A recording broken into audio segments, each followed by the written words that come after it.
여러분이 알고 있는 제주는 어떤 곳인가요? 에메랄드빛 바다, 맛있는 음식, 그리고 평화로운 휴양지인가요? 하지만 이 아름다운 섬 아래에는 차마 말로 다 할 수 없는 잔혹한 비극이 묻혀 있습니다.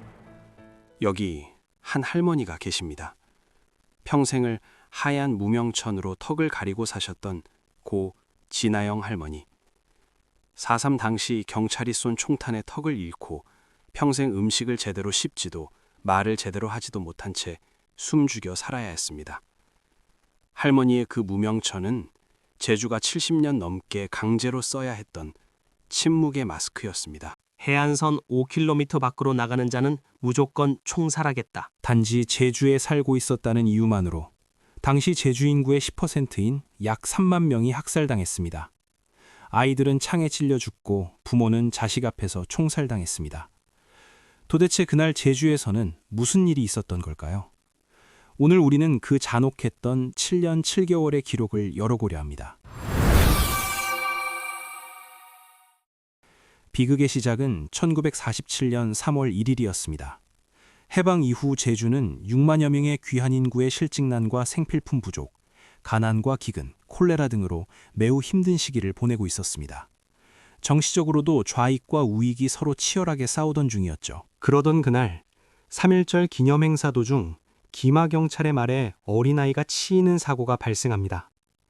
하지만 경찰은 사과 없이 그냥 지나치려 했고 분노한 주민들이 돌을 던지며 항의하자 경찰들은 군중을 향해 총을 발사합니다. 이 사태로 민간인 6명이 목숨을 잃었습니다. 이 발포 사건으로 인해 제주도의 민심은 격앙되었고 이것은 남로당에게는 좋은 기회였죠. 이들은 제주도의 좌익 세력을 기반해 친일 경찰의 만행을 규탄하는 운동을 이끌었습니다. 대다수의 도민들도 여기에 호응했습니다. 이 사건으로 인해 제주 전역에서는 민관 총파업이 일어났습니다. 파업 참여자들은 3.1 발포 사건에 대한 사과와 발포자 및 책임자 처벌, 희생자 유가족 지원을 원했습니다. 제주도 직장인과 경찰 등 95%가 참여한 대규모 총파업이 일어났으나 미군령과 경찰은 이를 남로당의 선동으로 규정하고 응원경찰과 서북청년회를 투입해 대대적인 검속과 고문을 자행했습니다. 미군정과 경찰은 주민들의 목소리에 귀를 기울이는 대신 제주를 레드 아일랜드, 빨갱이 섬으로 몰아세우며 서북청년회 등 우익단체를 파견해 대대적인 검속과 고문을 자행했습니다. 미군 보고서는 총파업의 원인이 3.1 발포 사건에 대한 분노와 남조선 노동당의 선동에 있다고 봤지만 제주도는 인구의 70%가 좌파단체 동조자이거나 관련이 있는 좌파 분자의 거점이라며 제주도민 모두를 좌파로 몰아갔죠. 미군정은 사태를 수습하기는커녕 저항 세력을 모두 좌파로 매도하고 탄압해 총파업을 와해시키려고만 했습니다. 탄압이 극에 달하자 1948년 4월 3일 새벽 2시 한라산 오름마다 봉화가 올랐습니다. 남로당 제주도당을 중심으로 한 무장대가 경찰과 서북청년회의 탄압 중지와 남한 단독 선거 반대를 외치며 지서를 습격한 것입니다. 당시 제9연대장이었던 김익렬 중령은 평화로운 해결을 위해 무장대와 협상을 벌여 평화협정을 체결하게 됐습니다. 하지만 경찰과 우익단체가 개입한 오라리 방화 사건 등으로 협정은 깨졌고 김익렬 중령은 해임되었습니다. 대신 부임한 박진경 중령은 우리나라 독립을 방해하는 제주도 폭동 사건을 진압하기 위해서는 제주도민 30만을 희생시켜도 무방하다며 강경 진압에 고삐를 쥐었습니다. 1948년 8월 15일 이승만 초대 정부가 세워진 후 이승만 정부는 제주에 계엄령을 선포합니다. 그리고 가장 잔혹한 피해는 1948년 11월 이승만 정부가 제주에 계엄령을 선포하면서 시작된 초토화 작전 기간에 발생했습니다. 진압군은 해안선에서 5km 이상 떨어진 중산간지대의 모든 주민을 폭도로 간주해 총살하겠다는 포고령을 내렸습니다. 소계령이 제대로 전달되지 않은 채 군경은 마을을 덮쳤고 보이는 모든 집에 불을 질렀습니다. 이 과정에서 중산간 마을의 95% 이상이 불타 없어졌고 약 134곳의 마을이 지도상에서 영원히 사라졌습니다. 지금도 오라동의 해산이 같은 마을터에는 깨진 그릇 조각과 대나무 순만이 이곳에 사람이 살았음을 증언하고 있습니다. 이들 희생자 중에는 총을 들 힘도 없는 유아, 어린이, 61세 이상의 노인이 약 14.5%나 포함되어 있었습니다. 집안에 젊은 청년이 없으면 그 부모나 형제 자매를 대신 죽이는 연자제식 학살인 대살이 공공연 벌어졌으며 주민들을 집결시킨 후 가족끼리 서로 뺨을 때리게 하거나 총살당하는 가족을 보며 만세를 부르고 박수를 치게 하는 등 인간성을 말살하는 가혹행위가 자행되었습니다. 서북 청년단 등 토벌대는 여성들을 대상으로 변태적인 성고문과 집단 성폭력을 일삼았고 임신한 여성의 배를 찌르는 등 인간의 탈을 쓰고는 할 수 없는 만행을 저질렀습니다. 상상을 초월한 잔혹행위를 당한 주민들이 겪은 정신적, 신체적 고통은 인간으로서 감내하기 힘든 수준이었습니다. 이런 잔인한 학살이 7년 동안 지속되었습니다.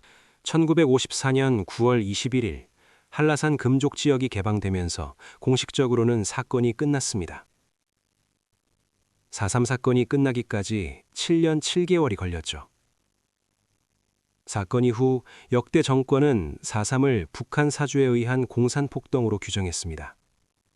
이 과정에서 희생자들은 빨갱이라는 이데올로기적 색을 입게 되었고 살아남은 이들은 빨갱이 가족이라는 낙인을 피하기 위해 스스로를 철저히 검열해야 했습니다. 유족들은 가족을 잃고도 빨갱이로 몰릴까봐 울음소리조차 내지 못한 채 숨죽여 지내야 했습니다. 4.3에 대한 언급 자체가 국가 안보를 위협하는 행위로 간주되어 수십 년간 공적 인장에서 논의가 완전히 봉쇄되었습니다. 그리고 살아남은 이들에겐 또 다른 지옥이 기다리고 있었습니다. 바로 연좌제였습니다. 너희 아버지는 폭도였다는 낙인은 자녀들의 공직 진출과 사회활동을 원천 봉쇄했습니다. 군인이나 경찰에게 가족을 잃고도 빨갱이 가족으로 몰릴까봐 울음소리조차 크게 내지 못하고 숨죽여 제사를 지내야 했습니다. 소설 순이 삼촌을 통해 4.3의 진실을 알리려 했던 현기영 작가가 고문을 당하고 책이 금서가 되었던 사례는 이 사건이 얼마나 철저히 은폐되어 왔는지를 보여줍니다. 제주 4.3 사건의 진실이 반세기 넘도록 어둠 속에 묻혀 있었던 이유는 단순한 망각이 아니라 국가 권력에 의해 치밀하게 설계된 기억의 정치와 생존을 위한 공포의 침묵이 결합한 결과였습니다. 제주 4.3 사건은 단순한 이념 갈등이 아닙니다. 국가 권력에 의해 자행된 명백한 인도에 반하는 죄입니다. 2003년 정부의 공식 진상조사 보고서가 채택되고 노무현 대통령이 국가를 대표해 사과하면서 비로소 제주는 침묵의 마스크를 벗기 시작했습니다. 하지만 아직 갈 길이 멉니다. 4.3의 성격을 규정하는 이름조차 정해지지 않아 평화공원의 비석은 여전히 글자 없는 백비로 남아 있습니다.